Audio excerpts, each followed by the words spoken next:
We're on. Township of Parsippany-Troy Hills Township Council Agenda Meeting, August 12th, 2014. Meeting called to order by myself at 7:30 p.m. Please rise for flag salute. Mr. Valori, if you would. I pledge allegiance to the flag of the United States of America and to the republic for which it stands, one nation, under God, indivisible, with liberty and justice for all.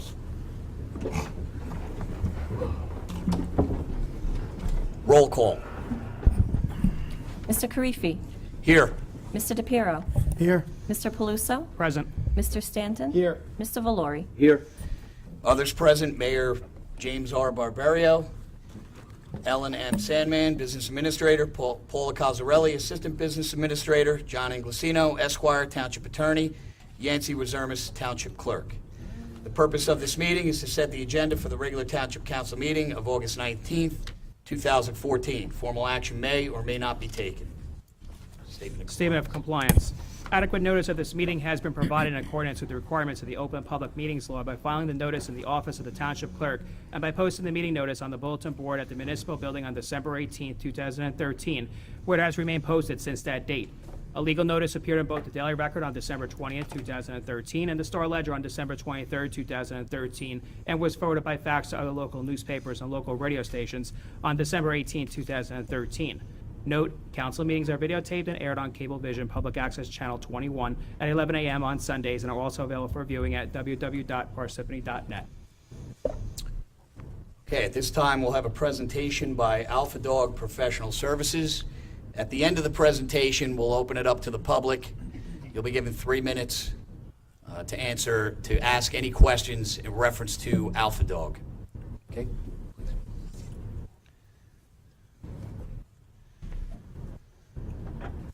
Oh, you have to turn the mic on. It's not on. You have to turn the button up. Pushed it up. Oh.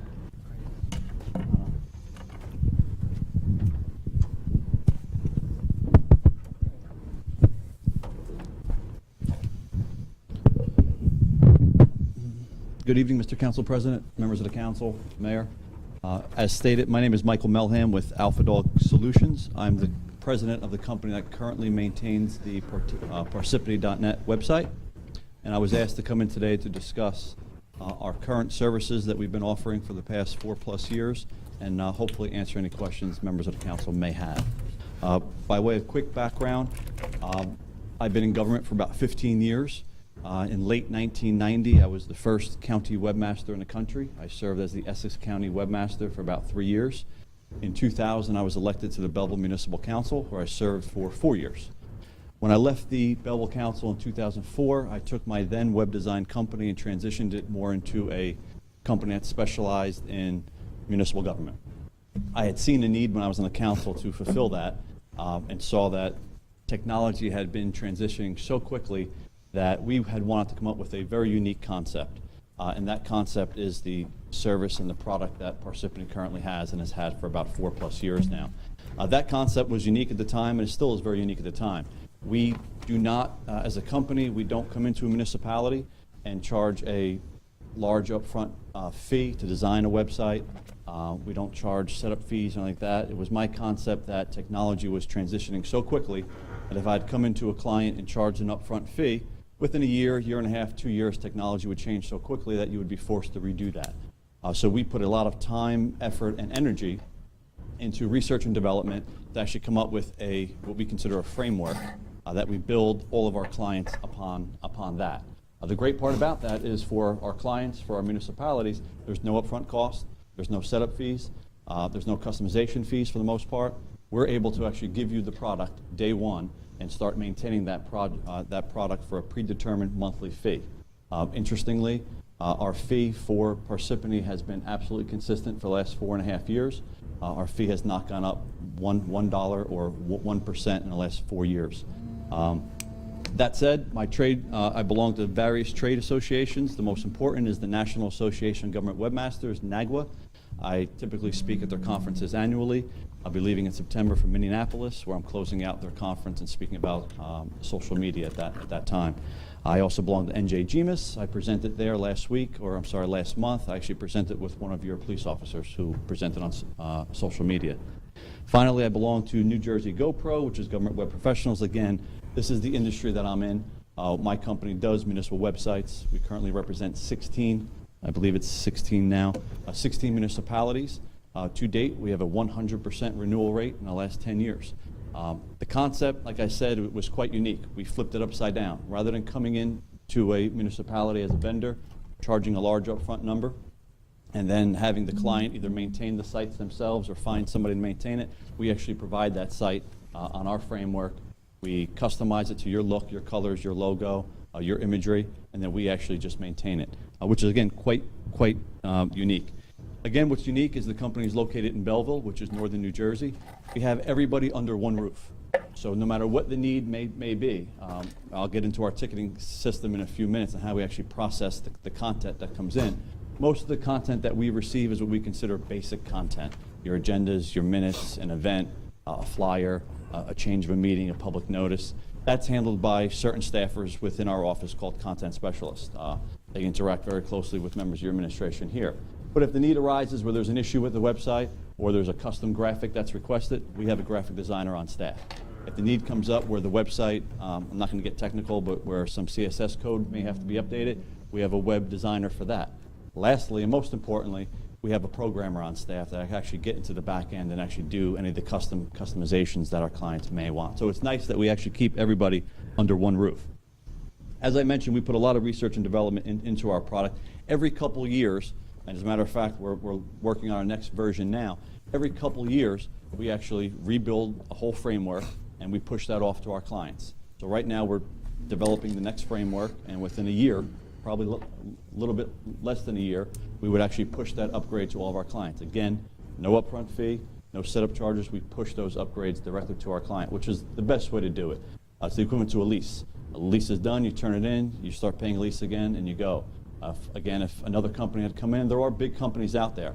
I work closely with a few of them. Civic Plus is one of the biggest ones. One of our clients just did an RFP because we have to be renewed every year. Civic Plus came in to municipality size of about 30,000 people. Civic Plus came in around $50,000 upfront fee to set up, and then they actually train the staff, hand the staff a set of username and passwords, and you maintain your own website. Again, it's not the model that we've chosen, and we found success in the moderate-sized municipalities. We represent municipalities 2,400, like Essex Fells, as high up as, I think, 66 or 70,000 in Union City, 60,000 in North Bergen. So we kind of run the gamut, and the great part about that is our site is scalable for whatever our clients may need. Our server, interesting, we had a couple clients through Hurricane Sandy and Superstorm Irene that actually went down. Again, municipal clients, Secaucus, Roselle, went down. Their emails went down. They chose to host that stuff in-house. We have a dedicated server. It's located in a different time zone, different power grid, multiple redundancies. If it goes down, it picks up in a different country. Your website is virtually guaranteed never to go down, which is nice, especially with some of the storms that we've been through the last couple of years or so. We do keep Google Analytics on your website, which is nice because sometimes the members of the administration do ask, what's our website doing? You know, is it getting traffic? Is it worth having? Parsippany's website is very heavily trafficked. Years ago, you would hear terms like hits. Well, nobody discusses hits anymore because it's an outdated term. And now it's more about sessions or unique visits. The last 3 months alone, Parsippany's averaged about 21,000 unique sessions, about 15,000 unique visitors. And that's not one inflated month, that's the last 3 months. And keep in mind, we're almost through the summer, which is typically a slower season. So those numbers, if you ask me, are quite well. We use those numbers to actually look at things like what pages people are hitting. For instance, when I review the Google Analytics, if I see that the home page is the most important page, which is where everybody lands, that's fine. But if I find the directory being the second most trafficked page, that sends a flag up to me. That tells me that people are using your website as a phone book, and they're still picking up the phone and dialing your offices. Not really what we want to see, so we'll look to communicate to the administration and find out what people are calling for, what information they're seeking, and we try and bump up department pages and really provide the content that way. Again, speaking of content, we are content publishers. That's what we do. We provide the framework, which is our back end. We customize it to your look and feel, and then our staff sits ready, willing, and able to assist the administration whatever needs to be posted. So when I say that, we are not necessarily responsible for the type of content that's on your website. We are responsible to post the content that we receive from your municipality, from the client. Real quick, short list. We basically, on a daily basis, we can cover anything from community events, all your who, what, when, where, whys, all your flyers. We take your flyers, if they're Word, Excel, convert them to PDF. We handle all that for you. Your upcoming meetings, which includes all your agendas and your archive of past meetings. Past meetings, we deal with your meeting minutes. A lot of this stuff, by the way, it's my next small section, is now mandated by the state of New Jersey through best practices, which kind of came up a couple years back. All your official notices, your bids, your RFPs, your RFQs, those things are date specific and legal. We receive those sometimes a week or two in advance. We program them into our back end on a specific date. They go live on a specific date and time. They come down. We work very closely with your purchasing agent, and we take care of that. All the rotating banners that you see, which are seasonal. That's basically, if you can visualize the website, those 3 banners that scroll around are basically above the fold. That's because we don't want content to drip down as we add new content on it. So those are your recycling schedules, anything that might be seasonal in nature. Your emergency announcements, your scrolling tickers, additional calendars. We don't just maintain your community events and your meeting schedules for all your meetings, by the way. We maintain some senior calendars, some senior menus, a friendship menu, about 4 or 5 different additional ones. Community center information, all your quick links, custom images, and we obviously maintain all your news. So that's what we do basically on a daily basis. Now, interestingly, a couple years ago, the state came out with their best practices. For those of you who may not be intimately involved in the details of that, what they did a couple years ago was say, we mandate municipalities now have an up-to-date municipal website. It was great for my business. Don't get me wrong. It was great because they mandated you to have a website and to have certain things on those websites. And there was a little bit of bite with that. If when you filled out your audit, which your CFO has to certify, you did not have all your points, what they called them back then, they would actually withhold a portion of your state aid. So the website became invaluable, which was nice. I will say that Parsippany was already slightly ahead of the curve because you were one of our first, I think, and still our only town to ask for a transparency page, which had your check registers on there, your statements and all that. Best practices, they want your last 3 years of budgets. We maintain that. They want your current proposed budget. They want your current adopted budget. They want your financial statements. They want your audits, all official notices. They want contact information for your officials. They want contact information for your administration. And obviously, they want meeting dates for the last 3 years, which hopefully includes agendas and minutes. We do all that. Not only do we do that, is our site capable of handling all that, but every year we actually go through it as a benefit to our clients, and we audit your site for you. And we'll send that information to either your administrator or your clerk, where it's actually us as your public webmasters certifying that Parsippany has the content that they are required to have on their website, and we certify that. So it makes your CFO's job, I guess, a little easier. I will say Parsippany is definitely high up on our list, probably among our best. We do have some clients that choose not to put all that information on. As I mentioned earlier, Parsippany was already ahead of the curve with their transparency page. A lot of that information kind of overlaps now to best practices. The interesting thing that we did in the last 2 years or so is we instituted what's called our ticketing system. Our ticketing system is quite unique to us. What had happened previously as the company was growing, we were 2 clients, 3 clients, 4 clients, up to 6, was that was the main point of contact. We were a small company, 2 people back then. Now we're 8. Like I said, we're located in northern New Jersey. But emails would come to me directly from a client, various clients. We have, keep in mind, maybe 8 to 15 clients. 8 to 15 contacts per town, depending on the size of the town, times 6 clients or 7 clients. A lot of contacts. Emails would come to me, and I would either physically do the work myself or try and dole it out to a staffer or 2. Keeping track of that was tough. So we actually upgraded our whole internal system and added what's called a ticketing system. It's almost like a help desk where a member of the administration can email in, say, an agenda. Second that email is received, they get an automatic response saying it's been received. It's great because it's time and date stamped, which is nice. I can't tell you how many times I used to get phone calls from elected officials or a mayor saying, why is this on the website, how to get there, who told you to do that? And I have to look through old emails and figure out when we put it up, who's taking it down. Now you get that automatic email, again, time and date stamp, you know exactly the time that we receive it. One of our managers sits in our office, she views all the tickets that come in. She assigns probably 70 to 80% of the tickets to what we call a content manager. Those are your basic tickets, your events, your agendas, your meeting minutes, your flyers, any of the PDFs, proposed order, and something like that. 70, 80% of the work is done by that person. If somebody comes in for a request for a custom graphic, she assigns that to a graphic designer. If somebody comes in when there's a problem or an issue, a programmer. A new feature, a programmer. The second that work is complete, that ticket is closed, the person that requested it gets an automatic email. You know exactly when the ticket was received, how long it took, and when it was closed. Great part about that is, again, time and date stamp. I can pull up a log of how many tickets we've done, how long we take.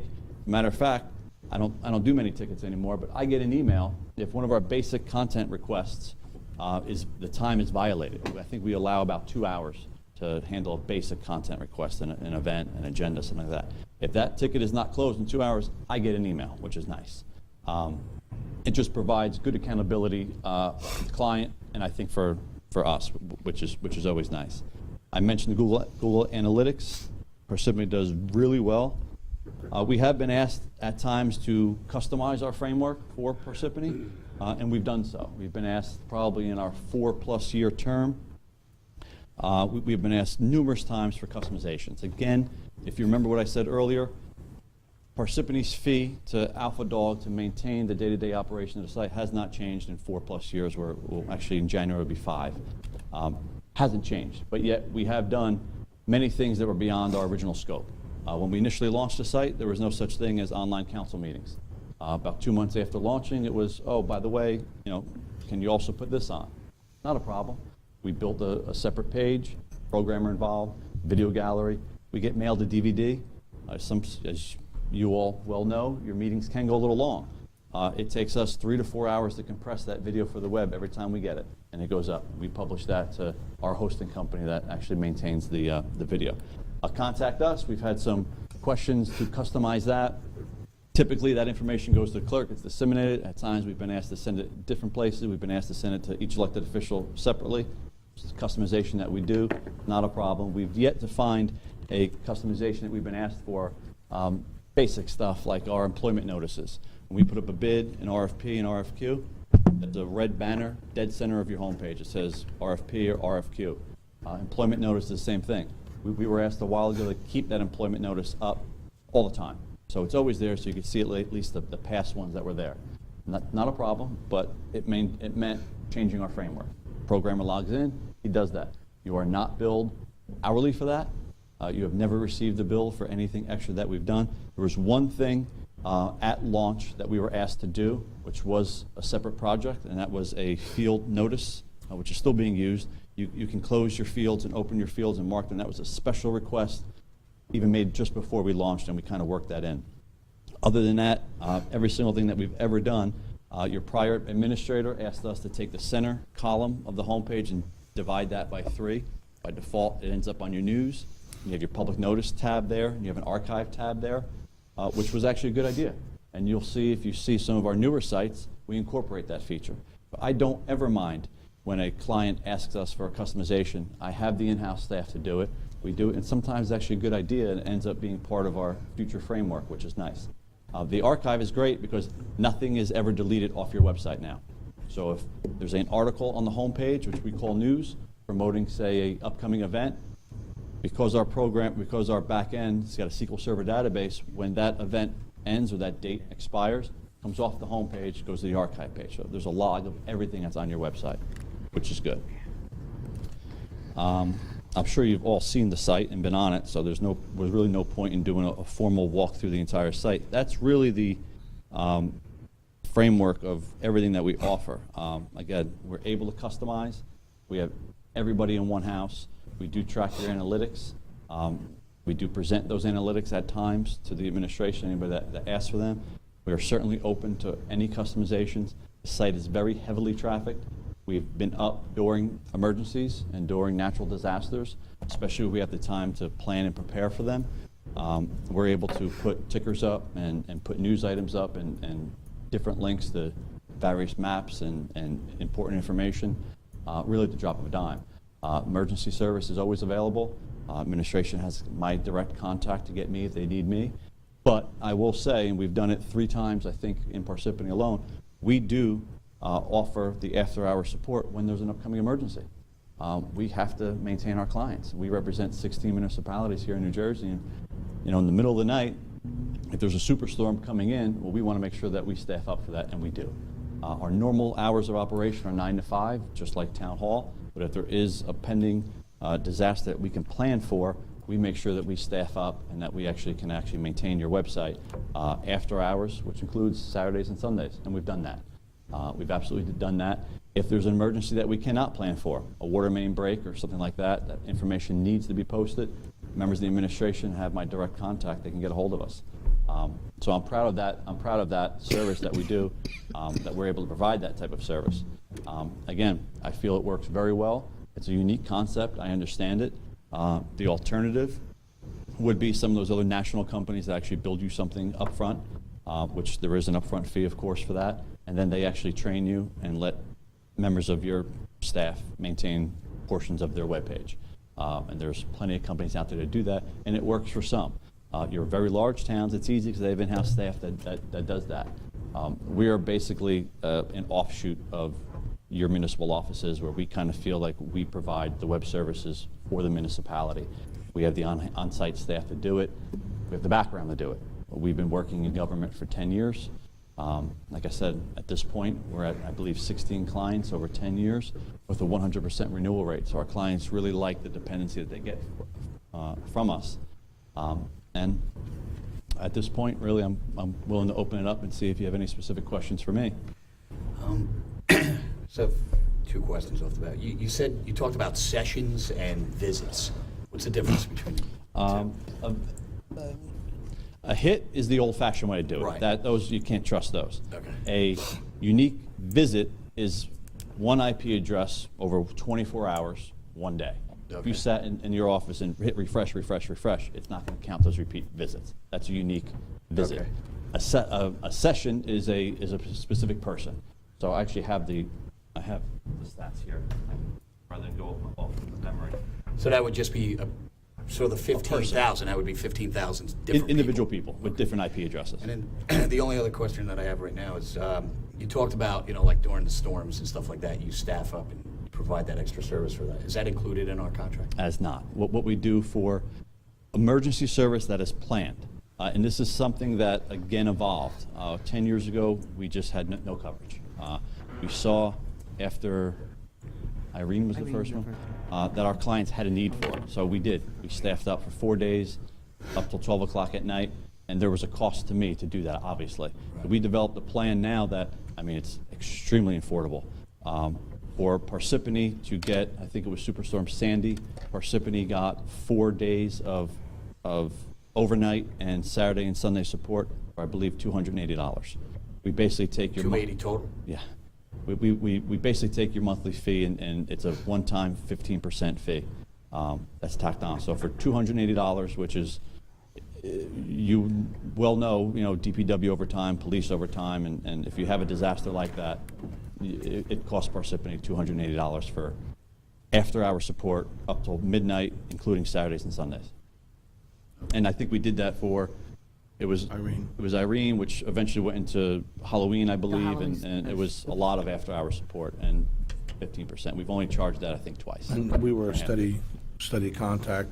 Yeah. The PD was, because we needed to have that. And that's constant up until midnight, and it's just, I have costs, it's just, and we've only done that twice, Parsippany's, and it's an opt-in, but by the way, That's what we don't automatically do it. We know something's coming ahead of time, we send out an email to the administration, we ask them to opt in, so we know not all of our clients always opt in. Right. Sometimes it's 8, sometimes it's 10, sometimes it's 3, depending on where the storm is going to hit or what the issue is. But I think we've billed Parsippany twice for that, and it's $280. Thank you. And just to piggyback on that, Mike, what were you had the statistics? How many sessions or whatever came in on those storms? You had some numbers that are phenomenal numbers.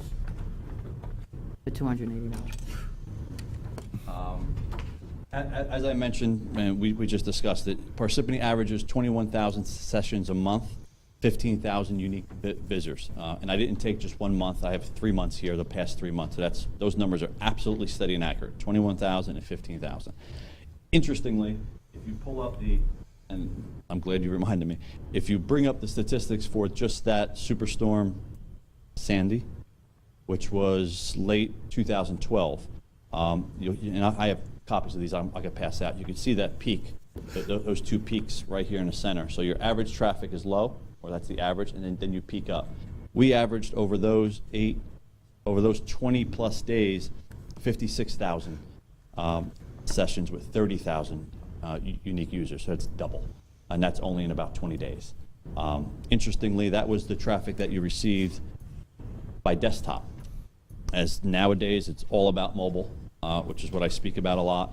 It's all mobile nowadays, so when you look at the same exact chart, and again, I have copies of these I can hand out to you, you will also see the 2 peaks here, and that's telling you that mobile traffic also spiked, which is the greatest thing in the world, because when you don't have power, you still have a cell phone. So as long as you have a cell phone, and when I speak on this all the time, I say cell phones are great because they offer 2 means of communication, outbound communication and inbound. I can call the police, and yet I can receive alerts, whether it's a text message or just going to the website or social media. So you'll see that there's huge spikes on page 2 of what I can hand out, and the sessions are actually double. You get 60,000 in about 22 days and 30,000 unique visits.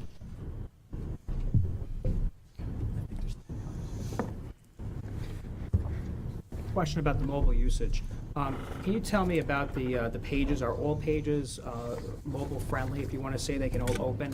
What our current framework, which is probably 3 years old, I started out the conversation by saying how quickly technology develops, which is why I do not recommend paying a lot of money up front to develop something. When we developed this current framework that we're in, there was no such thing as what's called responsive. Everybody still had BlackBerrys when we first started. So we developed what was then common at the time, a mobile web page, a mobile website, I should say. But really, Parsippany has 2 sites. You have your main website, and you have your mobile version. So if you were to hit Parsippany.net right now on your iPhone, you're going to get the mobile version. The mobile version gives you the most important stuff: your news, your events, your meetings, your directory. And then at the very bottom of that, there's a link to escape that and actually view the main site. That was the framework that worked 3-4 years ago. Our current framework, which is going to launch probably in less than a year, is what's called 100% responsive. So therefore, 100% responsive means it's going to render to your device. And that's quite interesting. If you think of your website content as water, and whatever bowl or fixture you're going to pour it in, it takes that shape. So again, we started out doing mobile websites, which was 2. This was only 4 or 5 years ago. And now, then everybody started going to an iPhone-friendly one or something like that. But now there's so many different devices, so many different tablets. Your website must be responsive. Our next generation will be responsive. So if you're on a tablet, portrait, or landscape, it'll render. On an iPhone, on a Droid, it will render. So the next generation is completely responsive. Everything is responsive. You can view anything any way you want. The current version is a mobile site, which has links to five different main categories, a link underneath that to view the main site, and the site renders perfectly fine on everybody's iPhone now anyway. So when would next generation be coming out? That's less than a year. We're in development right now. Okay. Yeah. You had also passed around the Google Analytics. Can our municipality access the Google Analytics whenever we want from our desktop? We or can are they owned by probably, you? I can probably give that to you. Right now, it's because our Google Analytics are on our Google account and all our clients are together. Really, I get an email asking for them and we generate them right away. So we don't own it then? Own We the, don't own the Google Analytics part of it, that we can access it whenever we want? no, I mean, I can generate them whenever. If it was a request that you guys want it, I've had the request from a private sector client, we can probably just let you guys in. It would probably be just a different username and password, and it's not a hard thing. If that was something that was needed, it's not a problem. You know, if I could just interject for a moment. Councilman Paluso, that was one of the things that we had discussed, and like Mike had mentioned, we had added quite a few things to our contract, including access to Google Analytics that we're going to implement, and Mike and I, and like he said, that is something that he can do for the township. Okay, great, thank you. Talking about the ownership of the website, the content management system that you're using right now, Is that owned by us as a township, or is that owned by your company? It's proprietary to us. We've actually developed it. We use it for all of our sites. Is that common in the industry? It depends. If you go with some of the other companies that actually charge you large upfront fees, they actually will hand all the files over to you. You don't do that with us. We launch, specifically speaking, Parsippany. We launched Parsippany 4.5 years ago. Town didn't pay us a nickel. That site went up. They started paying us just a monthly fee. I get the question a lot. Be honest with you, I really do. You can go with a different company, which is going to charge you the upfront fee, and then you'll own it, and then you're going to have to build it. And then 2 years from now, it's going to be outdated. You'll have to be stuck with a mobile site as opposed to a responsive site. We push the upgrades directly to you. I say all the time, and I just had this conversation with another client. Who was it? I believe it was Belleville. I said, you go to the township of Belleville, walk upstairs to construction code, turn on the computers. The software in there is spatial data logic. Belleville doesn't own that software. You go downstairs to the tax office, they use Edmunds. That's the software to run that. Belleville doesn't own it. It's like a lease. I would certainly argue that it's probably more financially prudent to lease your space, kind of like what you do with us, and then every couple of years we push you an upgrade rather than you pay big money up front. You get a site, you can own it. I mean, that's great. Everybody likes to own things these days. And then 2 years from now, when the next thing after responsive hits, you're going to be left with a responsive site that you paid a lot of money for. Would you enable us to own it? I don't know what that would do. I mean, if you wanted do to nothing. access. Why would we want to own it? You Yeah. have the programmers, you have the graphic specialist, you have the. I mean, I've been asked the question a lot. No. Well, if it's portable, if we ever want to take certain portions of it in-house, we could. Yeah, great question. Sometimes police departments say, hey, we want access into your content management system because in the middle of the night, we want to be able to put up a road closure. That stuff we can do. I can section off the back end to give our clients specific access. If you want access to a scrolling ticker or to police department put news up, or, I don't recommend it, but the purchasing agent to put up an RFP or something like that. That we can do, but as far as giving everybody our, it's really not conducive. I mean, I don't know what the client would do with it, and I don't really see why I would want to charge my client for that, to be honest with you. You have 16 clients you had mentioned. How many are municipalities like ourselves? All. All of them are municipalities. Oh, yeah. Okay. And they all are leased basically from you, basically? Yeah. Is that how you would classify? Yeah, we're predominantly in northern New Jersey, a lot of Hudson County based. We, off the top of my head, Guttenberg, Secaucus, North Bergen, West New York, Union City, Roselle, Raritan, Bernardsville, Union City's new, Linden is new. I don't know how many that was off the top of my head, but yeah, all of our, 80% of our business is municipal government based. We keep about 20% private sector, and that's just to make sure my programmers, my designers stay on top of everything. So about 20% of our business is private, about 80% is all public. That's just the municipalities. We do a lot of Bergen County Clerk's Office, Hudson County Sheriff's Office, which is county based, whether it's a library, a lot of boards and utilities. So again, just like New Jersey best practices, the boards and utilities are now mandated to have certain stuff.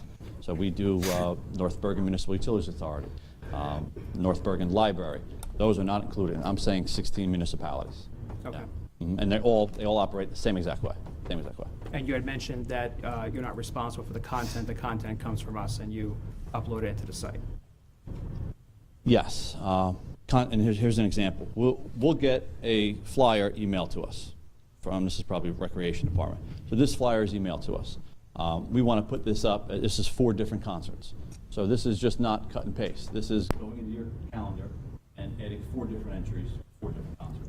And we go to the home page, we want to put this up. This doesn't look that pretty. Put that up. I mean, if you shrunk it down to the center of our homepage, it wouldn't look pretty. So without being asked, because we're not really told what to do and kind of how to do it, we actually would go to the 4 different groups, grab some pictures, our graphic designer put a collage together, make it graphically friendly, put a little write up there, but click here to download the PDF. So it's not as fast as it's just a quick cut and paste. To answer your question, yes, we receive the content, but a lot of times we work the content to make it graphically pleasing, eliminate all caps. Sometimes we have punctuation, comma. You'd be shocked at the content that we get, not necessarily Parsippany, but overall. My final question was, you mentioned a number of tickets that you get from Parsippany. How many tickets do you typically get in a given year from the township? I didn't do the average. I think we're probably about 40, we average about 45 tickets a month, which if there's about 20 days. It's about 2 or 3 tickets a day is what we average. And that doesn't include non-ticket requests. And do we get charged for each ticket, or is there No, you guys, it's just a flat monthly fee. flat fee is included with the tickets? So, Okay. and for instance, I don't know, I forget offhand, forgive me if you guys use this or not. But for instance, we get the average amount of tickets from a client, and I don't know if you guys are January 1st or We're July 1st. January. January. A lot of times, for January 1st, we can get 39 or 50 public notices for different RFP solicitations. The month before, we can get those. It's part of our monthly contract. We provide all the service. We do not charge per ticket. I can't tell you the amount of times it might have happened for us or not, or we'll do 15 or 16 RFPs, program them all individually, make sure they work, test them all. Next day, we get an email saying the attorney changed something. Guess what? Go back, change all 15 all over again. That's the great part about us being able to do it, and why a municipal staffer that's got maybe some other responsibilities will have a difficult time doing it. It's just the nature of our business model. When your next generation launches, will the fees be raised or stay steady? You guys have been consistent for 4+ years now. The fee has nothing to do with current format. Fee, what we typically try and do is, when we come in year one, we have no idea what to expect. I've had big municipalities that do next to nothing, and I've had large municipalities that do a lot. I can't judge that coming in, so everybody gets a lower introductory rate usually the first year. We get in. I don't get a multi-year contract, so I know that my staff and I have to work hard that first year. You didn't pay me $15,000 setup. You didn't pay me to customize it, so I put that time, that effort into customizing our framework for, say, Parsippany. I launch it. I really want to get renewed into year 2, because I'll finally start to make some money. Because year 1, we want to do a good job. That's what we want to do. So the current look and feel of our framework doesn't have to do with the price. Usually it's based upon requests. Request and level of customization. So Parsippany's been pretty consistent. I will say that of our 16 municipalities, cost per resident, Parsippany is the lowest. The lowest.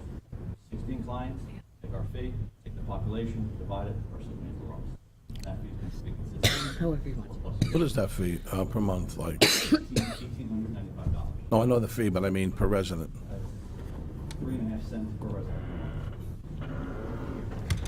And that makes more sense. Mike, question for you. So yearly, we're paying about $24,000 a year to lease the site? Almost. It's really, you're paying for the service of us publishing the content. Okay. $18.95. And if an emergency service comes up, which is in the past was twice, it was $280, I guess, to handle that. The only question I have is, and they'll see with me because I'll drive them all crazy here, is to basically save costs. Is there any way that we could, what I'm looking at is $24,000 to me is a lot of money to have a site, and we have a lot of talent that works for our town. We pay them a substantial amount of money, from $50,000 to $100,000 in these positions. And I was always taught to be kind of self-independent, be, ready in-house on your own. And I'm just concerned about, $24,000 is still a substantial amount of money to be paying. And I know your site is impressive, but at the end of the day, we want to appeal to the taxpayers to say, hey, listen, we're trying to do our best to really curb costs. And that's my biggest concern right now. I know that we approved a lot of software for our folks in the tech department, and in my opinion, I would still like us to still try to develop a system in-house where we own it, and our folks, hey, listen, they're employed, this is something you have to do. So that's my biggest concern about the cost that we're paying. No, that's fair. That's fair. And Oh, yeah. municipalities that tend to go that way. Typically, the in-house staff that you have are municipal staff. I don't know if they're web professionals, programmers. Well, they have extensive backgrounds, yeah. If they would develop a site, you could be dealing with 4 to 6 months, or 3 or 4 months to build it. And again, if they're then maintaining that site, in my opinion, in a year and a half, 2 years, when everything changes, for instance, the first generation that we had utilized a lot of Flash, which was the nice animation that Yeah, you saw. yeah. The second everybody went to mobile, guess what? Flash didn't work. Changed, The yes. generation that Parsippany has now is HTML5, no Flash.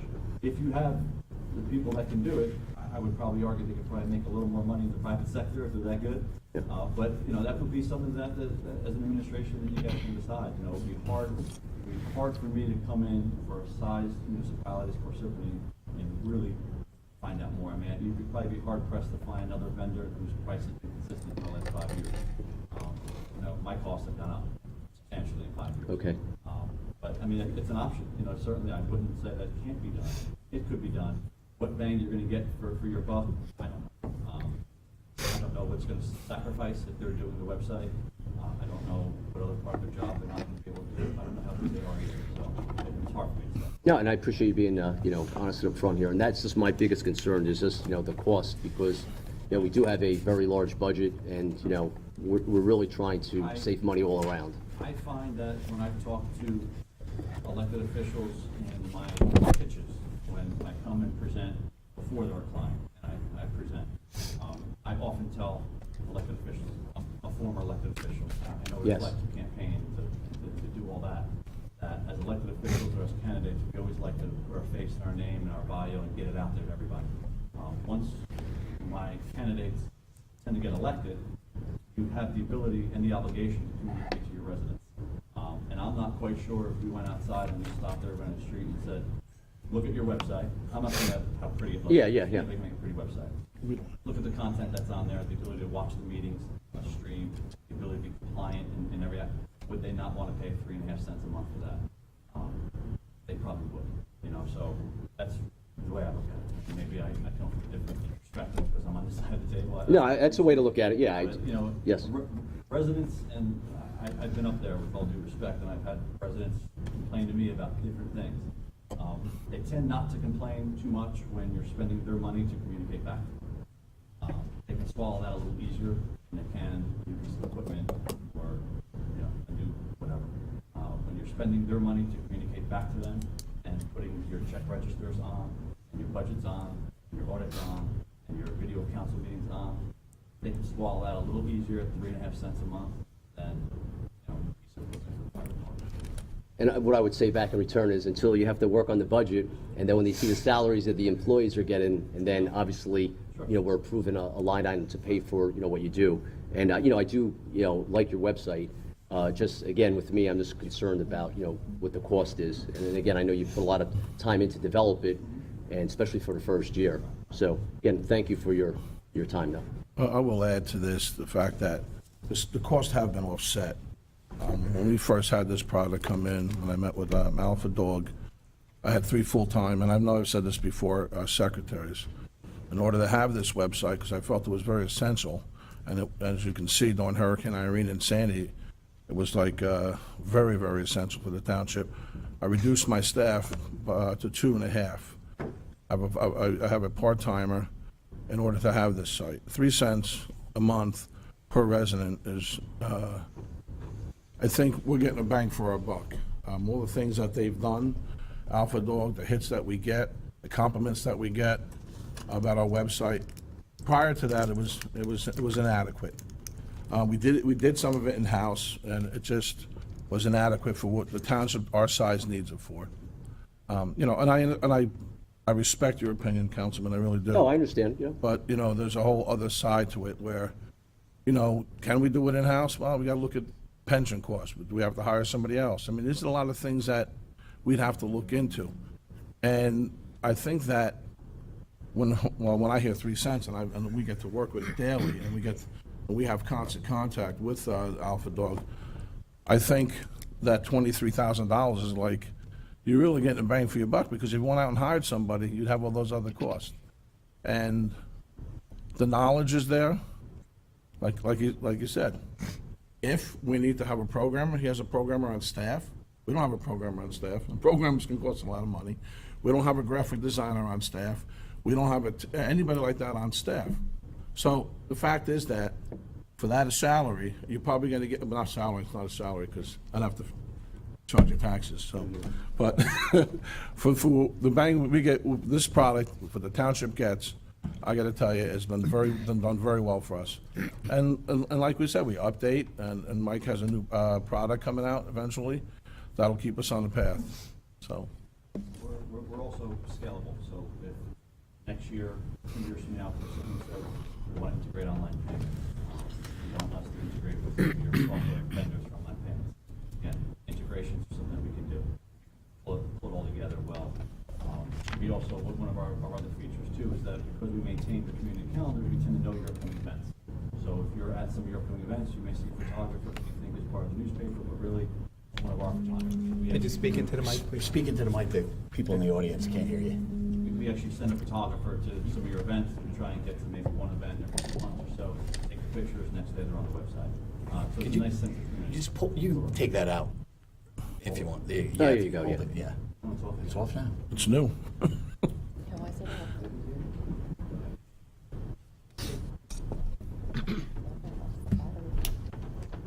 30-minute warranty. That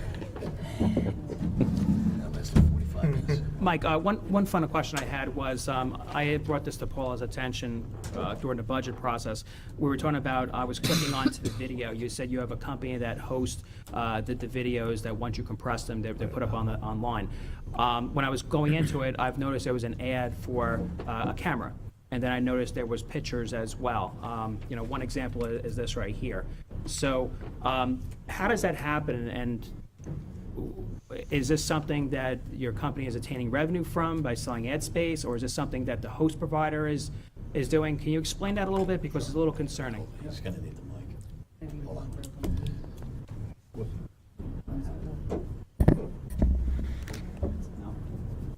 Want to grab one of these? Want to grab one of those? They don't move. They don't You have anymore. to stand there. Wait, got this one? Oh, there you go. Needed a new battery. Did you have these problems when you were a councilman? Our new system. Battery.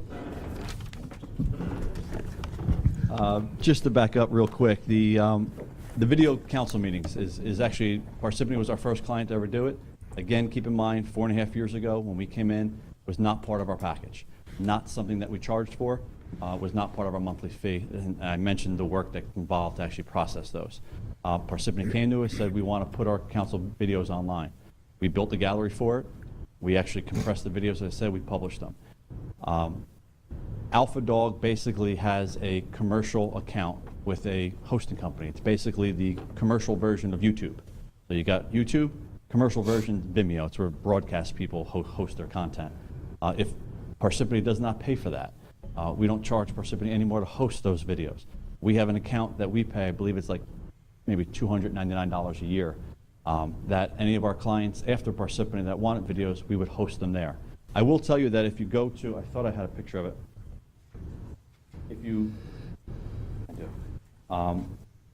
If you go to the website and you click on council meetings, you get the thumbnails for all the meetings. The second you click on one of the thumbnails is what we call a modal. Some people would call it a pop-up. It actually plays right on top of your website. Yes. So you're still on the Parsippany site streaming the video from Vimeo. If you happen to click on the title, it will bring you to that third-party provider, which is Vimeo. Just like if we embed a YouTube video into your homepage or into your social media account maybe, if you click on that title, you're going to go to that YouTube video. Same as I think. So residents are not automatically brought to that Vimeo account. They'd have to actually click on the thumbnail, view the image, and instead of viewing it within the website, click on the title and then go to the outside site. That is done by Vimeo. Vimeo is the one hosting it. They have ads on I think the right-hand side of their page. It's Parsippany's not paying for it. We're not charging Parsippany for it. I don't make any money on it. It's a third-party site, just like YouTube would be. There are ads on the right-hand side of YouTube. There's ads if you go to the Parsippany Facebook page. On the right-hand side, there's ads. Is there any patch for that where we can have our own video library? Because this happened a couple of months ago, I don't recall the sites, but I went to other municipal sites and I didn't see it happen. Yeah, it depends. If you go to our sites, you'll probably see it because we host everything through Yes, I Vimeo. did. There may be, I know that we have like a moderate package. I think it's about $299 a year. You may be able to bump up to a higher package, which would eliminate ads. We may even be able to somehow eliminate the hyperlink because I don't really know why someone would click on the title if they're watching it there. We may be able to even program it that if you click on the title, it doesn't go to a third party, it just goes nowhere. Something I could look into, but Okay. it's not something that we do on purpose. We actually provide Parsippany the benefit of using our account, and we don't charge Parsippany for it. It may not cost us anything, but we're giving 15 to 30,000 hits to a commercial company, which we're not doing business with, when somebody does click on top. So if we Well, can. 15, 30,000 people aren't clicking on the title to go to that page, though. Right. I mean, I've never done it. Depends on the individual. I actually did it innocently. I wasn't Right. even looking to do that. Yeah. I clicked on it myself. Probably isn't, And yeah. I said, oh, what does this bar do? And I clicked on it, and it went right to. It's the same thing if So how we- does this affect Parsippany? It doesn't, because you go to a third-party supplier, you go to, and it's like us having the Ford Explorers or the Ford, what do you call it, Crown Victorias. We don't rip the name Ford off of it. They're not advertising for the town. Your Facebook is going to be the same exact way. You're going to get ads on the right-hand side. I think now there's a video, I didn't click on it myself, of a groundbreaking or something recently on, I believe that's going through YouTube that was provided to us from Parsippany. I'm certain if you click on that, on that YouTube, you're going to get it. I mean, I could look into two different things. I could look into if we upgrade our plan, would banner ads be eliminated on the provider? Yes. And I can look into, it might be harder for us, but easier in the long run, maybe just eliminating that hyperlink in that title. Right. That may do it. But, concerns like that are something that we get often from the administration that, we could always look into. I have no problem ever doing any due diligence for that. I have a question regarding Oprah. One of the things I've been looking forward to is the more information we put on the website from the township, the more we should be able to refer people instead of, looking up information for Oprah requests is time-consuming and expensive, and it's dependent on how many we get. So the more information we put out on the website, we can simply tell people when their information, go to the website, and you can find it. Is there any data or counting to see how many hits we get for going for Oprah requests? Are we saving anything now with Oprah requests because of our website? Is there any way we can determine that? Probably the clerk's office would know what phone calls come in, or, people are looking for an agenda or older agenda, meeting minutes, that's all there. Whether or not people are going to go there, sometimes they're just trained to fill out an Oprah request. If the clerk's office says that's freely accessible, they may want a check register or a budget or financial statement. Those are all there. And again, we publish content. So Now, let whatever me ask content you Yancy get- then. Yancy, the Oprah request that you get, are you able to now begin to refer people to the website? No, unfortunately, the majority of the Oprah requests we receive are for information related to construction and building department. People want to know about properties that they're purchasing. They want violations, permits, anything about the history of the property.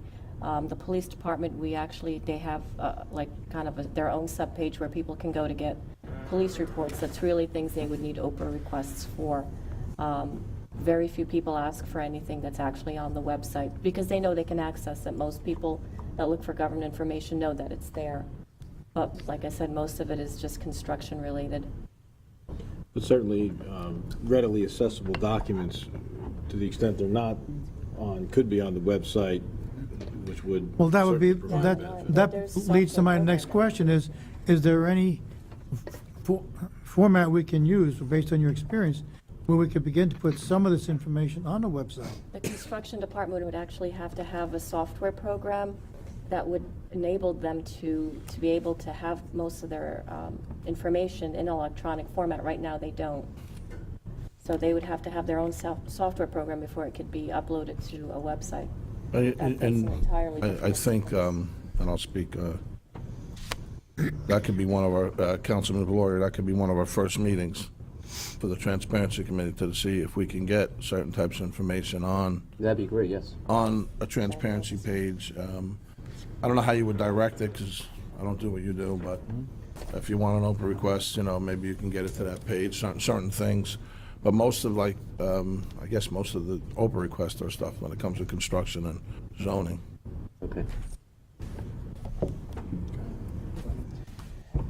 All right, see no other questions. At this time, we'll open it up, take a motion, open it up to the audience. Make a motion. Okay, motion made by Mr. Valori, seconded by Mr. Stanton. Roll call. Thank you, Mike. Thank you, Mike. Oh, sorry. Mike, if you can stay up here, because they're going to ask you questions. My back to Okay. them. Okay, well, they're going to need You're gonna need to the share the mic, too. My bad. It's okay. Roll call. Mr. DePiero? Yes. Mr. Paluso? Yes. Mr. Stanton? Yes. Mr. Valori? Yes. Mr. Karifi? Yes. Okay, be given 3 minutes. Good evening, Jonathan Nelson, 202 Patriots Road. I really don't have any questions, just a couple of observations. Mr. Meehan, right? That was your last name? Melham. Melham. I think you would probably agree that, like, the first thing that I guess Paul or who handles it at Town Hall should really just open up a Gmail account and get your own Google Analytics account and just hand it to Mr. Melham. So it would be your account, it would be the township's Google Analytics account, and if you want to give Mr. Melham access to it, that would be up to you, and he would have access to it. And that's just a matter of, you know what I mean, that would take about 3 seconds. One of the biggest, the issue that I've had for a couple of years, everybody knows my gripe with it, is not with so much with what Mr. Melham, the service he provides, a very valuable service. But you have to remember that the website is only going to be updated as fast as the administration gets them the information. Administration doesn't give him anything, nothing's going to get updated. And that's not on him, that's on the administration. The one problem I have is he uses the word framework and content management system. That's his, he owns it. It's proprietary. If you ever want to break ranks with Mr. Melham and go with another company, that website, the way it exists today, is not going with you. That's his, it's proprietary. Most government agencies, and I'm talking parts of the state government and most of the federal government, all use open source content management systems. What that means is they hire companies like Mr. Melham. Yes, the site has to be designed at one time, but they're not married to him. The way it stands with his framework, you're absolutely stuck with it. It's good that the mobile site's going to be updated. That's long due. But if you were using an open source, this would have been done a few years ago. I really don't want to get into like specific things on the website because all the issues that I have, I'm sure Mr. Melham knows, and it's been addressed and it'll be brought up in the future update. But just to make it in real simple terms, there's PCs and there's Macintoshes. You never see Macs being used in government because it's a very closed source system. Think of Mr. Melham's framework as a Mac and all the other content management systems as more of a PC. His may be a little better, but you're married with him, and you can never get divorced. That's it. Thank you.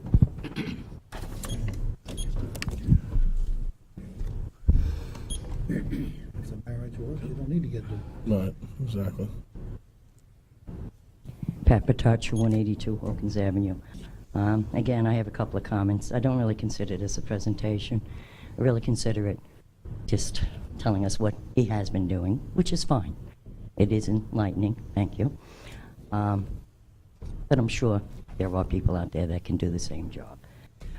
And I wish we had somebody else that could come in alongside him and give us what their job is, what they do for you, what they would do for you. I do have a couple of questions. First, are you given any personal information regarding employees to be put up on the website? Nothing I can think of. I mean, can you be? Okay, because I'd just be concerned about relaying any personal information be updated onto any one of the sites that we may have out there. Because if he's not a township employer, we shouldn't be giving information on employees. That's number one. And I don't know if you can answer this question for me, Mr. Millen, but I would appreciate it if you could.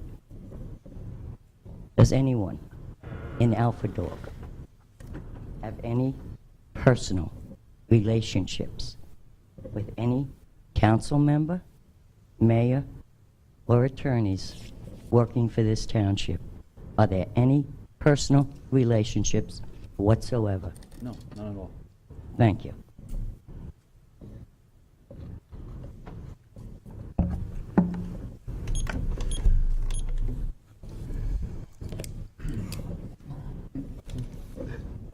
Nicholas Homiak, I just feel compelled to say one thing. This whole thing about the weather events, I think it's totally overrated, because when something of that magnitude takes place, there's so many other sources besides the web page, that local news, other media sources. I mean, if it was that bad, the police would probably be out with loudspeakers. So I think a lot of that is just a sales pitch.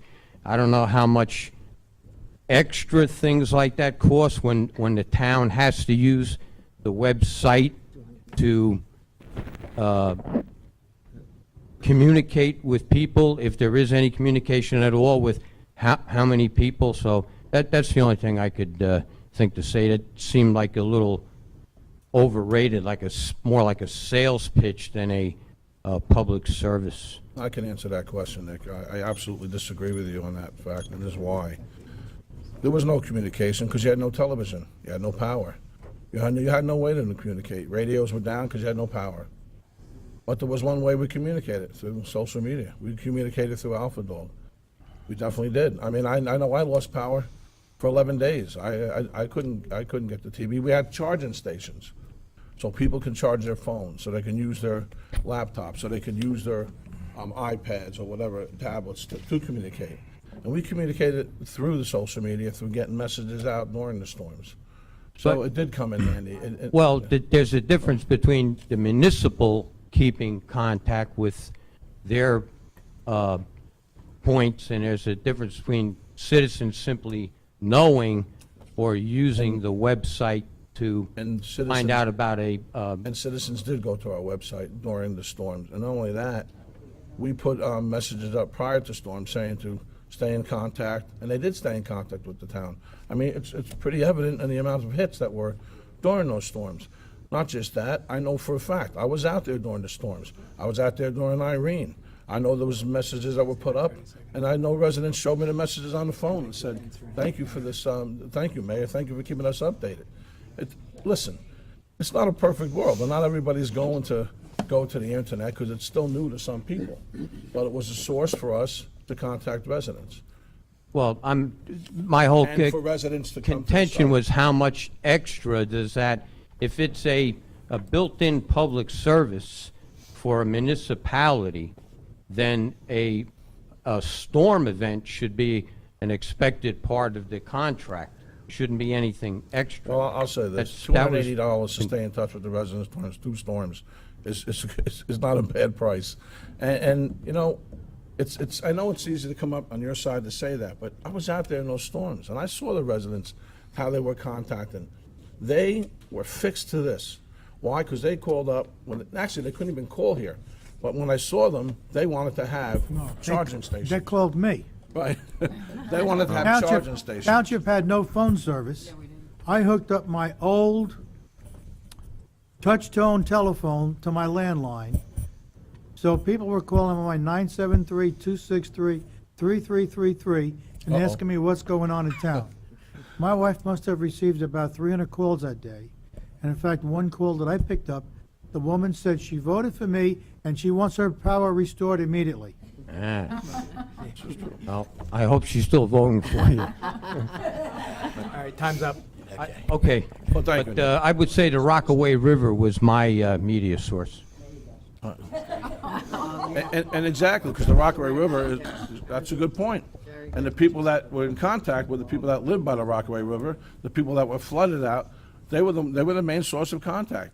And that's why I disagree with you. Because they had to find a way to communicate. That's what they were hungry for. That's what they wanted, because they wanted to make sure that they were safe. They wanted to make sure that the town was doing what the town had to do. We were out there. We did everything we could. Social media, we went around, so. It sounds like a job for the police department, sir. Well, and that's how they communicated. And now that everyone has Mike's phone number, feel free. Nancy Diaguardo, Principal Court, West Plains. I wasn't going to comment speak on into the this mic. tonight, but I figured since you were on this topic and I have some subject matter expertise here, most companies are moving to outsource this function because to have the level of expertise you need in-house is cost prohibitive. You would have to have, Yeah. sorry, I'm a little short. To have the subject matter experts you need in-house to manage and build a website like this is cost prohibitive. It's very, very expensive, excuse me, to hire programmers.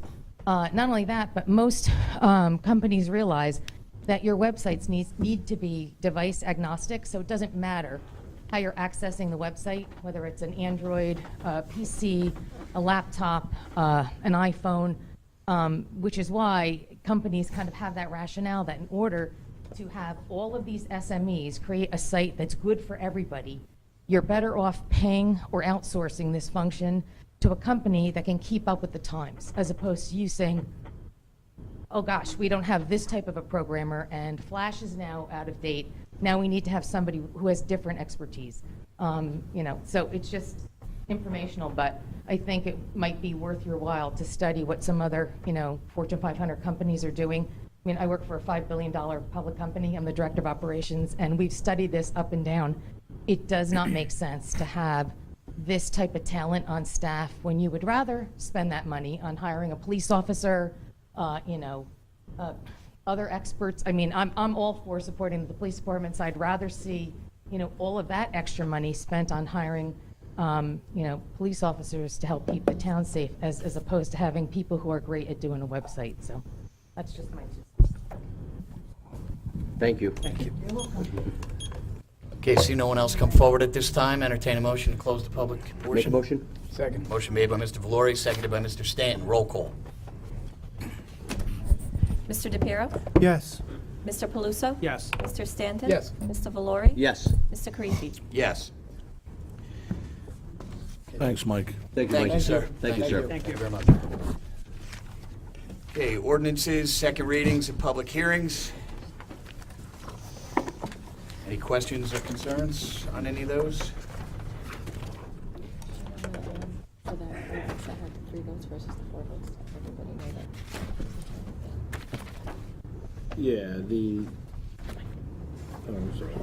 Yeah, Nancy just reminded me, the bonding ordinances that are up for second reading, there was 1 or 2, I think, that had 3 votes for introduction, and that suffices for purposes of introduction. All of the bonding ordinances need 4 votes for adoption. Without 4 votes, they fail. Thank you. So you need 4 votes. You need 4 votes to pass a bonding ordinance. Status of adopted ordinances. Ordinance titles, ordinance of the Township of Parsippany-Troy Hills authorizing the execution and renewal of the lease with the caretaker of Whatnot Gardens. Adopted date, July 15th, 2014. Mayoral action, July 21st, 2014. Effective date, August 13th, 2014. An ordinance establishing white-collar salary ranges for 2014, which is ordinance 2014:17, and the ordinance of the Township Council of the Township of Parsippany-Troy Hills, Morris County, New Jersey, amending Section 4-74 Committees of the Code of Township of Parsippany-Troy Hills, ordinance 2014:18. Adopted date, July 15th, 2014. Mayoral action, July 21st, 2014. Effective date, August 13th, 2014. Discussion reminders. I just have one question, Alan. Yes. It was brought to my attention that there was an event that was held at Lewis Morris Park in Morris Township recently. And that we may have had, I don't know if you'd be able to answer this right now. If not, if I can get an answer next week, but we may have had a paid ambulance at that event. Instead of a volunteer, if we're going to have somebody else go out to an outside agency, and why we would have a paid ambulance at an outside event as well as an inside event in town, why we would have 2. Yeah. And pay an additional fee for that. I'd have to find out. Okay. But I will. And The event was the but- Warrior yeah, Dash. Warrior It was Da- the I was just Warrior gonna Dash ask when over it at was. Morris Township. It was at Okay. Lewis Morris Park. Okay. I was informed that we may have had a paid crew there. I'll find out if that was Find the that out. case, and, if it was, why it was. Okay. Okay? I'd like to bring something up. Go ahead. Just wanted to formally, thank the people that were really involved in putting the microphone system in and the rewiring. We've been talking about this for a long time with residents not being able to use the mic and not hearing us. So, I'd like to just formally say I'd like to thank Dave Miller, Jim Walsh, Bill Sanford, a host of people that did some testing, Yancey, Leslie, and Peggy Mater. So if I left anybody out, I apologize, but thank you everybody for their participation and helping us, and we did save money by doing things in-house. So thanks again. I didn't hear you. I'm looking. Okay, scheduled meetings, August 19th, 2014, 7:30 PM, regular meeting. September 9th, 2014, at 7:30 PM, agenda meeting. Minutes for approval, January 7th, 2014, agenda meeting and closed session meeting. Administration, bids to be taken. Any questions or concerns on any of those?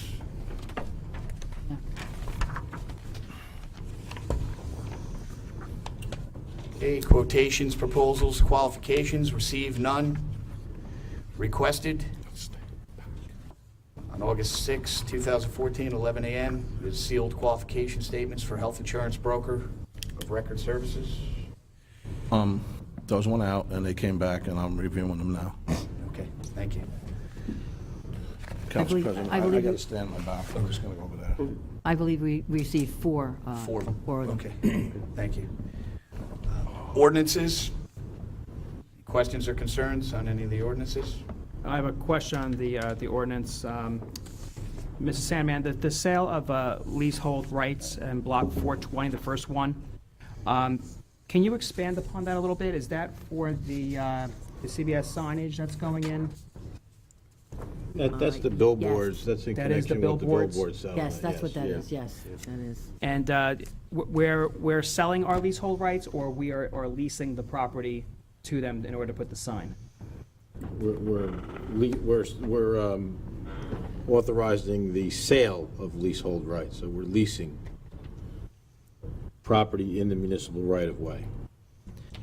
And what amount of space is that? Because when I was looking at the ordinance, I didn't see how much space they're going to be taking up. Is it so many square feet? Is it an acre? What are we actually leasing? I don't recall, it's a very small amount of space, though. And is there anything pertaining to the access of this area? And if they do damages, will they make it whole for us? If they damage the park area with their heavy equipment, will they make it whole as to the way it was beforehand? Yes. Okay, I didn't see it in the ordinance, but it's in contract agreement, That would be in the lease itself. in the lease itself, okay. Discussion, food trucks? Anything? Well, we did have a discussion regarding the food trucks, and I think, I think that one food truck is gone, right? Well, The I one that think, was issued, the Yeah. issue that was on Beverick Road, is that gone now? my understanding is that when we did discuss this in administration in concert with the clerk's office and a few others, we put together documentation and we provided it to the council, and then it was my understanding that the council was going to form a subcommittee and take a look at it. And that's where we left it. So it was not on our watch at this point. It was going to be reviewed by the subcommittee. Yeah, we actually have prepared a draft ordinance, but it's not ready for public dissemination because there's a lot of policy guidance Right. that would be needed. And I think that any subcommittee should also, Ed Snyka should also participate in that, because in speaking with him, it appears as though these food trucks are permitted in certain zones. And so his expertise and knowledge of the township zoning ordinances is something that would be very relevant to the subcommittee. We'd certainly be happy to host a meeting over at our office to do that, because we have several questions of a policy nature that we would need folks to weigh in on before we could really have an ordinance prepared. But we have researched these types of ordinances statewide, and we've come up with a template that I think really serves as a good starting point for crafting an ordinance. But again, without policy guidance, there really isn't much more that we can do at this juncture. All right, at this, Yeah, Mr. Inglesino, I do have a copy of that supplement section 180 for food establishments for the Township Code. Can we get that meeting together? Can we establish a date right now? Well, I don't know who's on the subcommittee, but, I mean, I have my calendar with me, so I can certainly commit to a date. Great. Madam Clerk, do you recall who's on that subcommittee? There was one originally formed earlier in the year, but then I No, don't know. I'm on that committee. Yeah, it was Councilman Paluso and Councilman Valori, I believe, at the time had volunteered. It was. But I don't know if you still wanted to remain on it. Sure. I'd be Sure. happy And to. if you Mr. wanted Valori to loves form a coming to new my commi- office. I love if you wanted coming to to have a new committee. Who's all gonna right, give you coffee? if I could ask the subcommittee to speak with council, set up a Yes, meeting for before that. the evening's Okay. over, if we can Yeah, set a date. yeah, we'll make Thank you very much. Thank you. Right, and we'll make sure that any documentation that we provided, that we'll make sure that Yancy has all that we had put together. Make sure you get copies of that. Great, thank you. Just a, just a head, No, that mutes it. Are you taking it out of order? just a heads up, though. If we're gonna have the meeting, that's fine, but let's try to shoot for Monday, because that's when the town planner's here. Oh, for on Monday? Yeah. Yeah, Okay. that's good. I think. Okay, resolutions, any questions, concerns? I just have one item. The resolution, Which page number, 5? page 5, it's halfway down. It's the resolution waiving auction permit fees for the PAL and the Rockaway River Cabinet.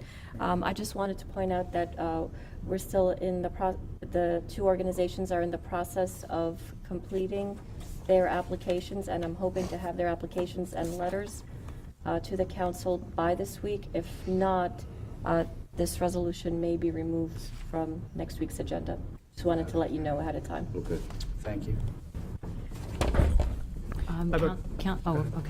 Council President, I don't know whether this is the time to do this, but there is a resolution that was put together with various allowing certain organizations to have a waiver of certain fees. And we're talking about this as an application, or what was it, for a... For auction permits. For an auction waiver. At some time, we need to discuss the Boy Scouts and Girl Scouts as far as permitting, and that, I'd like to enter a letter, and I'll make sure that it's distributed, and we can maybe take a look at it and then talk about it next week, if that's okay. Yeah, if you could Yeah, get us I'll all make sure you copies. have that, okay? Because they do so much, that. Okay, thank you. So Well, that we had- part of that consideration. Just to give you some history on that, when we drafted this ordinance years ago, another version of this provided a kind of a loophole, because you can't possibly figure out every single organization you might want to waive for.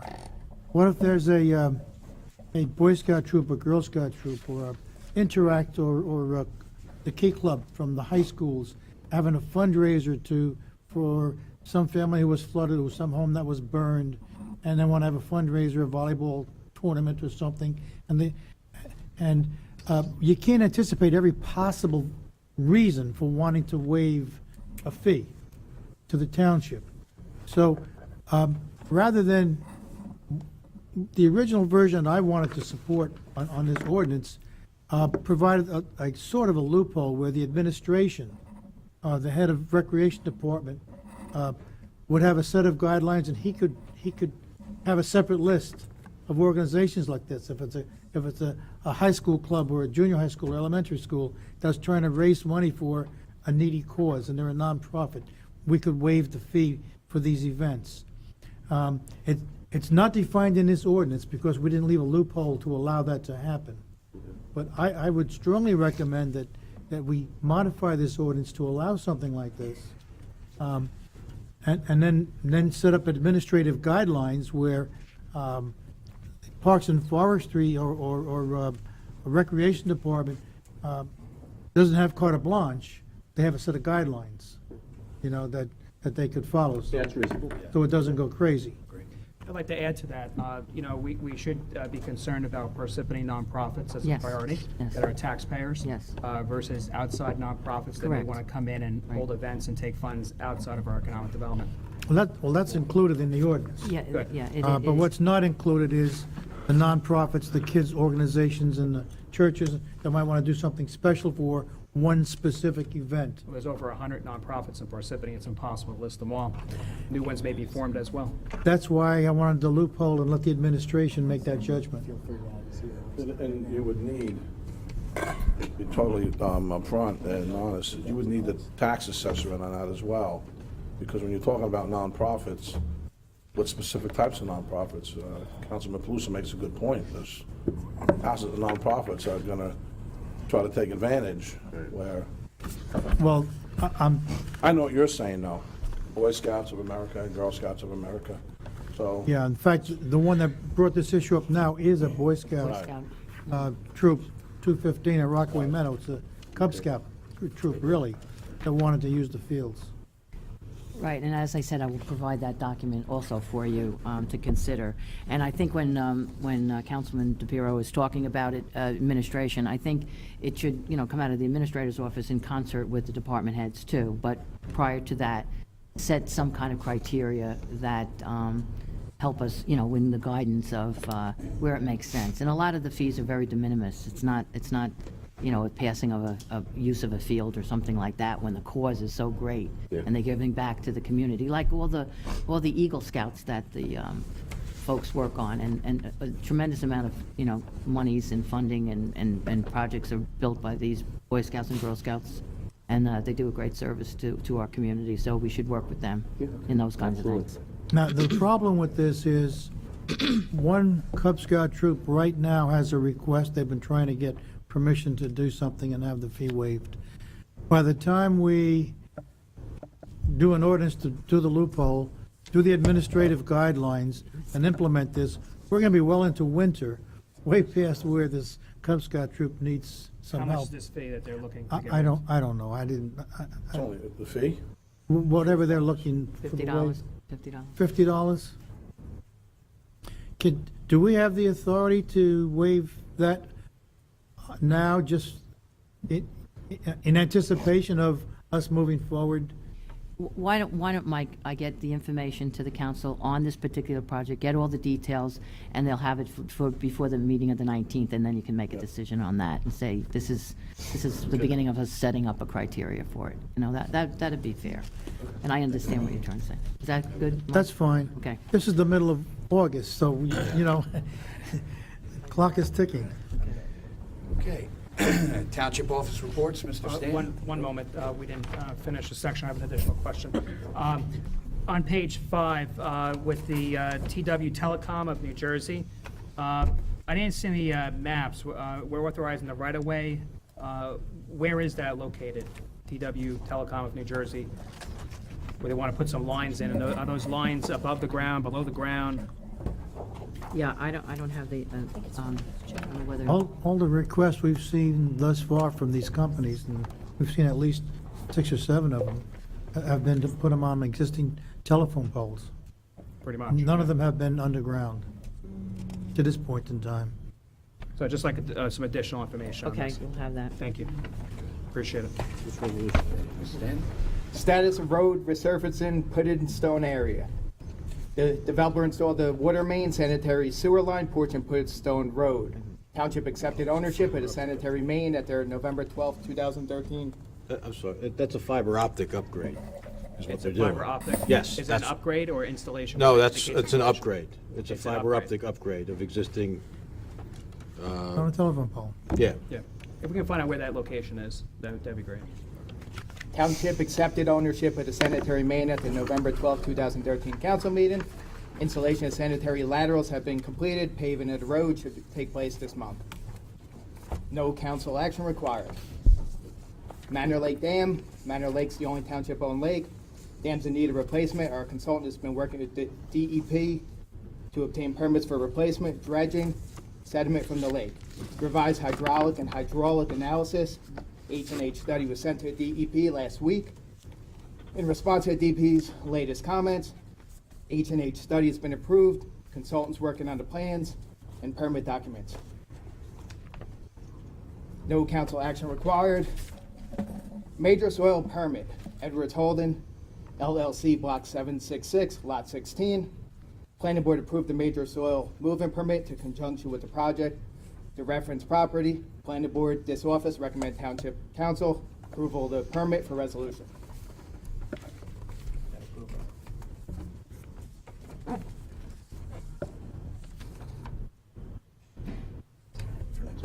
We have to approve. Okay. Yancy, should we approve each one now or for next? No, the resolutions will be on the consent Okay, agenda. okay. Major soil movement permit. Tim Corporation, Block 739, Lot 1 and 2. Planning board that has approved a major soil movement permit in conjunction with the approved site plan at the reference property. Planning board and the office recommend township council approve the permit by resolution. Right-of-way use agreement, TW Telecom New Jersey LP.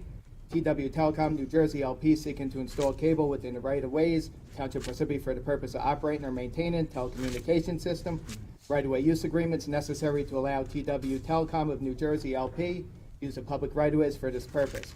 We've reviewed the agreement, have no objection to executing same. Resolution must be adopted by the Township Council. Major soil movement permit, Panera Bread, Block 729, Lot 7. Board of Adjustments has recommended approval of a major soil movement permit in conjunction with the approved site plan at the reference property. This office has reviewed the application, recommends the Township Council approve the permit by resolution. I have a request to add something to the engineering report. Reynolds Avenue. That has been budgeted for, and it's been on our list of projects for at least the past 15 years. We've done a portion of Reynolds Avenue. The other portion was held up because of applications with the DEP and where the storm drains would run. This has been going on for 15 years. There's patches upon patches upon patches on that segment of Reynolds Avenue, between Reynolds Avenue and Smith Road. I'd like an action item here where the township engineer will tell us what the status is, the progress of having that section of the road fixed. If we could have that added. Yes, I will make sure that is done. And I just would like to just add to the fact that since I came, one of the things that one of the residents was concerned about was the Manor Lake Dam, and I know, Brian read that into the record. And I just wanted to point out that this is very positive news, because we did get a response in a reasonable amount of time back from the DEP that they've approved this. So we are starting to see movement on that, of real movement. That's good. I mean, because it's one of those things where we get it for 6 weeks, and then it goes down to the state and waits there and for 6 months. But I want to say, we pursued it, and we said, please keep in touch. And I asked Justin to contact them after a couple of weeks. Don't wait for them to get back to you, because you need to call them. And he did it, and it did work. So I just wanted to put that in the record. So we will definitely find out, 15 years is, I think all the answers should be known by now. Absolutely. So we'll make sure that gets back on. Thank you. Thank you. I just want to pick up on what Councilman DePiero was saying about Reynolds Ave. On Reynolds Ave, that's a county road, am I correct? I'm not, I don't know. It's maintained by the county, so Yeah, we'll look it up. our township engineer would work in conjunction with the county engineer Absolutely. to find out the information from Mr. DePiero. Yeah. Okay, Chief Financial Officer, resolutions, none. Attorney, resolutions, No, nothing for open session. okay. Township offices, committees, Ms. Cazarella? Yeah.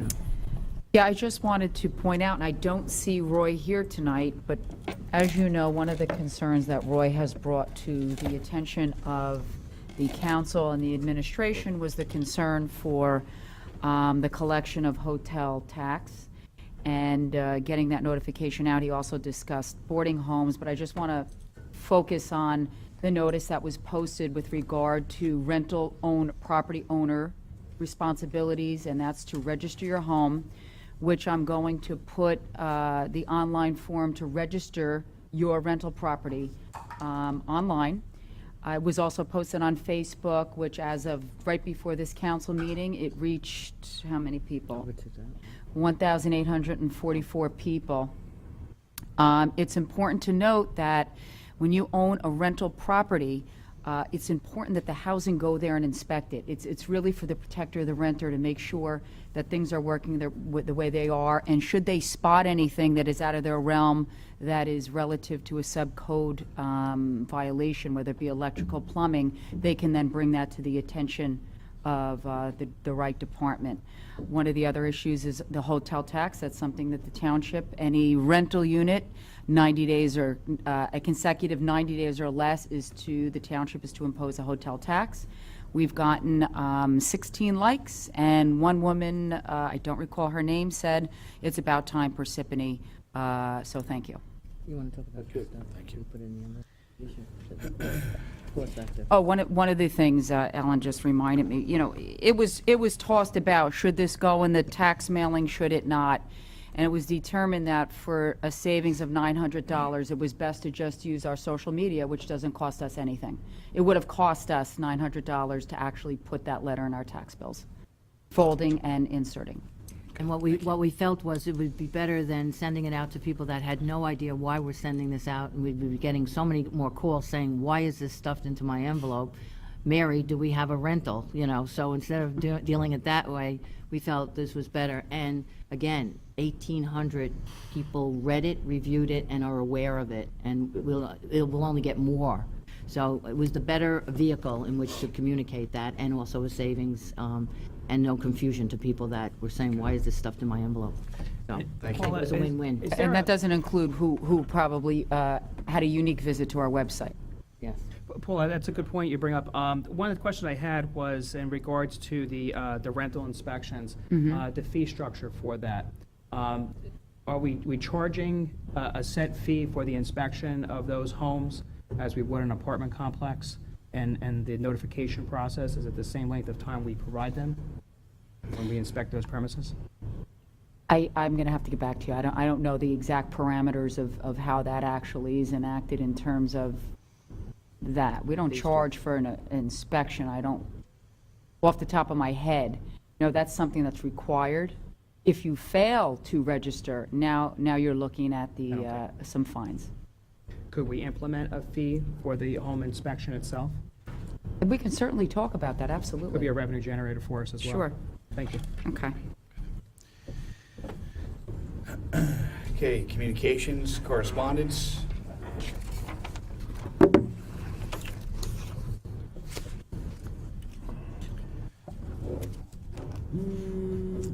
Okay, we have correspondence resolution of Township of Montville urging President Obama to utilize the full powers and authorities of his office to immediately secure the release of United States Marine Sergeant Andrew Tumoresi from Mexican custody to the United States, and also correspondence from JCP&L to the Board of Utilities responding to Montville's concerns for the planned Montville-Whippany 230 kV reinforcement project. Applications. Any questions or concerns with that, Yancy? This is for the Llewellyn Tavern Farms. They have an inactive license. They're supposed to get a special ruling from the state. They just got it, so now we are able to renew their license. You couldn't renew it before they got that special ruling. I guess anticipate also a transfer. Right, yeah, there's a new business But they have to- going in there. Yeah, they have to renew Zinbergers. before they can transfer. Okay. Okay, at this time, I entertain a motion to open up the public hearing. Make a motion? Motion Second. made by Mr. Valori, seconded by Mr. Paluso. Roll call. Mr. DePiero? Yes. Mr. Paluso? Yes. Mr. Stanton? Mr. Valori? Yes. Mr. Karifi? Yes. Please state your name, address, sign in. You'll be given 5 minutes. Jonathan Nelson, 202. This is really just for Mr. Paluso to answer your questions. Whenever a tenant moves out of I don't know if that was. Sorry, Lee.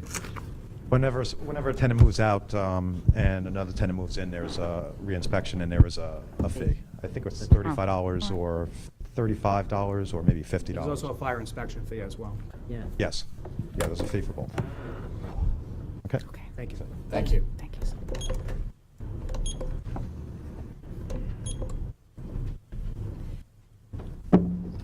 Rob, doesn't look like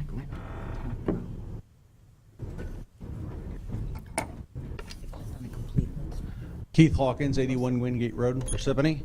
Also the Scoutmaster of Troop 72, former Scout of PAC 218, and one of the people that is involved with trying to get use of the parks. The one thing I do want to clarify, or there's a couple things I'd like to clarify from Councilmember DiPiero's questions or comments. Number one, the Boy Scouts of America is prohibited from raising funds for anybody else. I'm not allowed to do a fundraiser for somebody that has cancer. I'm not allowed to do a fundraiser for somebody's house burned down. It's against our charter. Okay. Number two, to separate the Boy Scouts and Girl Scouts, and I'll speak for them because they're not here, in our Guide to Advancements in both organizations, it is mandatory for our scouts to do community service to their community in order to be a member and in order to advance. None of your other organizations really have that in their charter and their rules.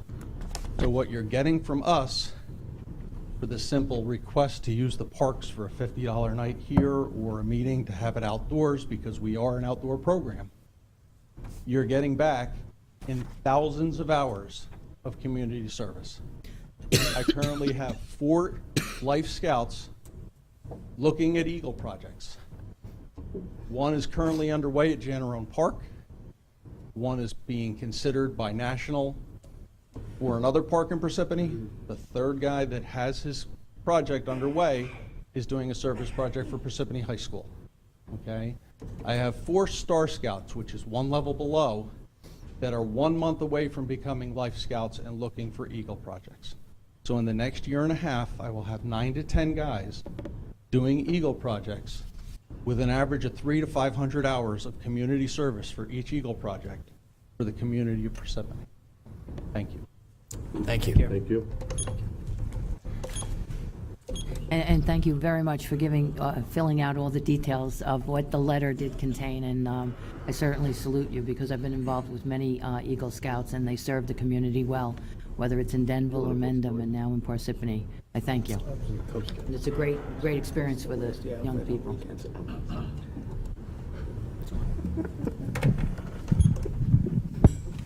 Pat Patacho, 182 Hawkins Avenue. Couple of questions for the council. During the budget meetings, I think we budgeted for 7 SUVs for the police department. I'd just like to know, has any been purchased as of this date? You know, have they gone out and did anything yet? I don't want the money lost like we lost the motorcycle money that year. Lou, have you and Chief Phillips met? When during the budget meeting, he agreed to meet with you for better scheduling and to have a more proficient police department? Did anything ever happen with that? I've never. Oh, okay, yeah. I'll wait till you keep asking your questions. Oh, okay. All right, and the last couple of things I have is in regards to another new lawsuit, which was filed against Howard Township from Sergeant Daniel Bendis, claiming he was wrongfully passed over for a recent promotion. I read that in NJ.com on 8/9. I'd like to know how many types of these lawsuits have been filed in the last 5 years and what the cost was to the taxpayers. Also, in that same article, Chief Phillips states that he would not recommend Bendis for promotion while he had pending disciplinary charges or was the subject of an open IA investigation. My question to the council, to the mayor, is, has anyone ever been promoted while under investigation? Sergeant Bendis is a retired veteran who served this country during the Gulf War. Is this the way our administration treats our veterans and thanks them? I find this ludicrous. I personally myself would like to thank Sergeant Bendis for his service to this country and as a soldier and as a policeman for our town. I would like to think that our veterans would be treated better than this. And in regards to this, tomorrow I was told that 7 cops are being promoted. Now, one of the promotions is in regard to that lieutenant spot. So my questions here are any of these policemen being promoted tomorrow? under investigation at this time?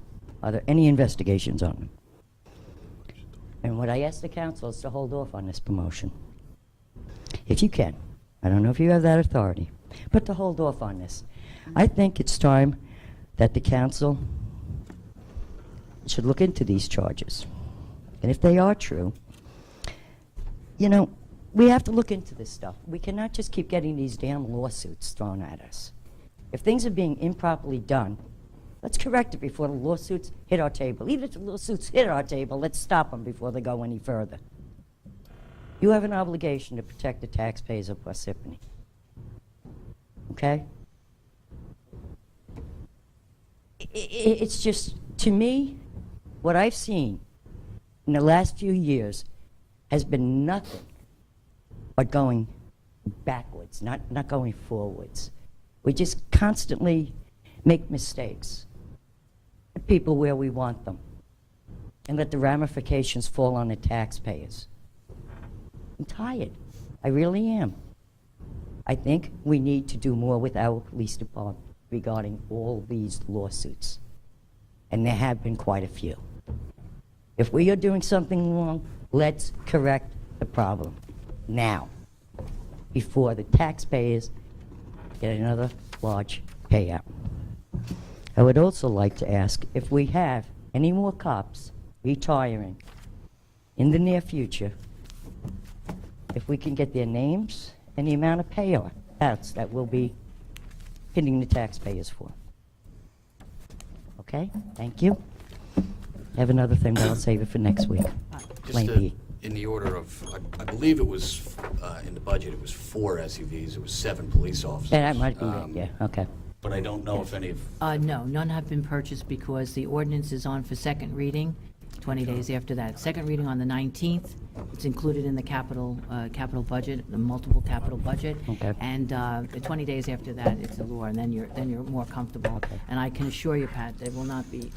One of the things I do as your 2-day a week, because I have Pat for the other 3. CFO, I watch the capital budget. Just don't want that because I motorcycle. don't want to have. No, that won't be the case. And what I assure the public as well as yourself is that the capital budget is there for a reason, so that next year when we come and we ask for other things, you want to make sure that the things that you put in for the last year either got accomplished or why they didn't get accomplished before you start looking for new. So Exactly. that's a commitment that I give to you and the public. Thank you, Will. So that's why they weren't purchased yet. Okay. Does anybody as have far as any your answers for the? second question, that would be answered, I guess, as far as the table of organization, or there was a question on it. This concerning me? No, I know that I was going to get with, I guess eventually in the near future with the chief, along with the mayor, and with Paul dealing with the finance committee in regards to those issues to make things more efficient for everyone. So it'll be done in the near future? Yes. Okay. Just so. This year? Yes, I believe so, yes. I think 2016 was, no, I'm kidding. I wouldn't. No, but one thing is, I have asked for the table organization, I've been looking it over. I did say to Councilman Boyd, we'd get together on it with the Finance Committee. Good. All right. I just have a quick, I don't know if this can be, I know Mr. Pataki said, I saw something that there were 7 promotions tomorrow for sergeants, right? Yep. Okay, so that's what it is. Right, basically what that is just, The ordinance. we have provisional sergeant. Yeah. No, I was sergeant, I think she mentioned. It's a one of lieutenant these in being regards to promoted. Bendis. Or you mentioned a lieutenant being promoted. Yeah, well, he was going for the I don't lieutenant. think lieutenant's being. well, There's an acting lieutenant right now, right? Is that it? Mr. Council President, I would advise that the council not comment regarding the litigation that is pending, that was referenced, or on any of the personnel matters that were asked about. I cannot be told if anybody's being under investigation or anything like that. That's what you're telling them, right? I've provided my advice to my client. Okay. Mr. Patacha, I just want to add that, it's the first I'm hearing of this, actually. It has not been transparent to me about promotions. The last couple of the promotions that have happened within the police department, I read about in the newspaper. Yeah. And people told me. But I it has know. not been transparent to me as a councilman. Okay. But I think, since that statement was made by the chief that, we should make sure that any promotions we're giving out, nobody's under investigation. And I hope that was done with these 7 promotions that are being given out tomorrow. That's all I'm asking. Thank you. All right, thank you.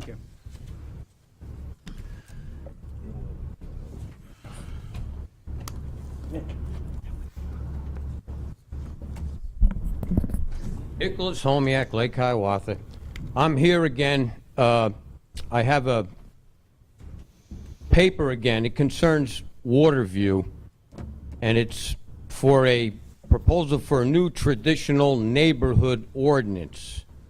And I made copies for everyone, but this town and RD developers should realize that RD simply picked the wrong landscape.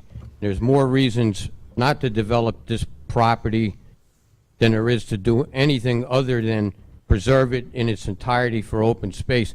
I'd appreciate it if you would go over this and consider the ordinance if, in fact, you think there's any validity to it or not, and I'd like to hear one way or the other.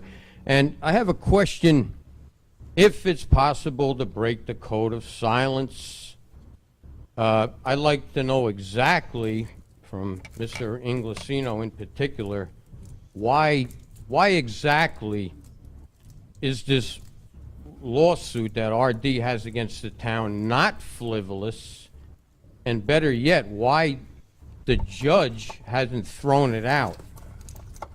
Now, I have a thing here, it's called Law of the Land, and when I got involved with the Waterview issue, they send you various things, and I'm not a lawyer, but it's land use issues. And the title of this is Court Overturns Decision to Rezone Property for Failure to Base Rezoning on Substantial Evidence in the Record.